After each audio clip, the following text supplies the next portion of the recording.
আজকে 7ই মার্চ, তো আজকে বিকালবেলা আমাদের ইন্ডিয়ার ফাইনাল খেলা আছে। আর সকালবেলা চলে এসেছি অনুকের, তো অনুক হচ্ছে আমার অনেক ছোটবেলার বন্ধু। তখন আমরা কেজি 1-2 একসাথে পড়তাম, তো সেই সময়কার বন্ধু এখনো বন্ধুত্ব রয়ে গেছে। আর এটা হচ্ছে সেই কলা গাছটা, কলা গাছ বিশাল বড় কলার কাঁদি, একটা ফ্যামিলি খেয়ে শেষ করতে পারবে না। তো আমরা পুরোটাই নিয়ে যাব, তার কারণ হচ্ছে আমরা গিয়ে ওখানে পাড়ায় বিলাতে হবে, নয়তো একা খাওয়া যাবে না, খেলে পরে পেট খারাপ হয়ে যাবে। আর এগুলো হচ্ছে দানা কলা। তো কাটা সিস্টেমটা আমি জানতাম না, অনুক সিস্টেমটা দেখিয়ে দিল যে এইভাবে কাট, হলে রাত্রি হবে।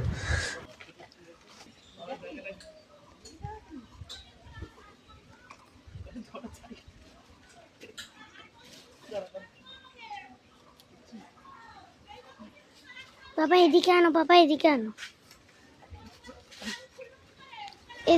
এই হচ্ছে সেই কলার কাঁদিটা। কলার কাঁদিটা বিশাল ওয়েট, কম করে 400-500 কলা তো রয়েইছে।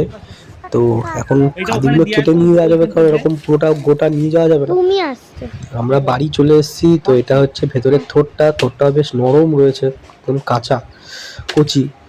তো মা বললো একা তো খাওয়া যাবে না, তো থোরটা টুকটুকরো করে দিতে, তাহলে সবাইকে দিতে পারবে আশেপাশে যারা আছে। তো ওই জন্য এখন কেটে দেওয়া হচ্ছে।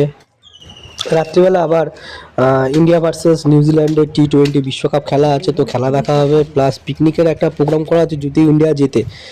তো এখন পিকনিকের আয়োজন করা হচ্ছে, তার কারণ হচ্ছে প্রায় 7-8 ওভার হয়ে গেছে। তো রান রেট দেখে যা মনে হচ্ছে 250-র উপরে হয়ে যাবে। তো সেই আনন্দে আমরা পিকনিক করা অলরেডি শুরু করে দিয়েছি, কারণ ম্যাচ 80% বেরিয়ে গেছে, ইন্ডিয়ার হাতেই রয়েছে। এখন পিকনিকের আয়োজন করা হচ্ছে, তো আমরা সবাই মিলে এখন পিকনিক করছি। পিকনিকের আইটেম হচ্ছে মাংস আর কিচ্ছু না। তো এদিকে সবাই বসে খেলা দেখছে। তো টিভি আনা হয়েছিল আমাদের এখানে, তো টিভিও দেখা হচ্ছে, খেলা দেখা হচ্ছে, প্লাস ওখানে রান্নাও হচ্ছে।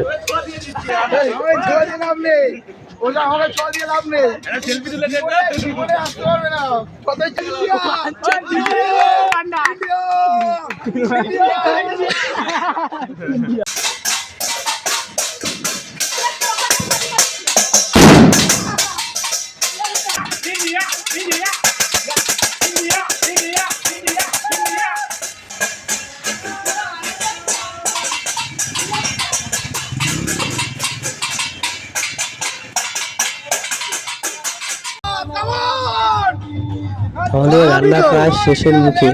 তো যেহেতু একটাও নানে হচ্ছিল না, টাইম অনেক হয়ে গেছে, তাই জন্য 2টো নান ধরানো হয়েছে। তো এখন খাওয়া দাওয়ার প্রোগ্রাম চলছে। আর ব্লগটা এখানেই শেষ করছি। নেক্সট ব্লগ আসছে দোলে, তো সামনেই দোল পূর্ণিমা। তো নেক্সট দেখা হচ্ছে দোল পূর্ণিমায়। সবাই ভালো করে রং খেলবেন। Tata, bye bye.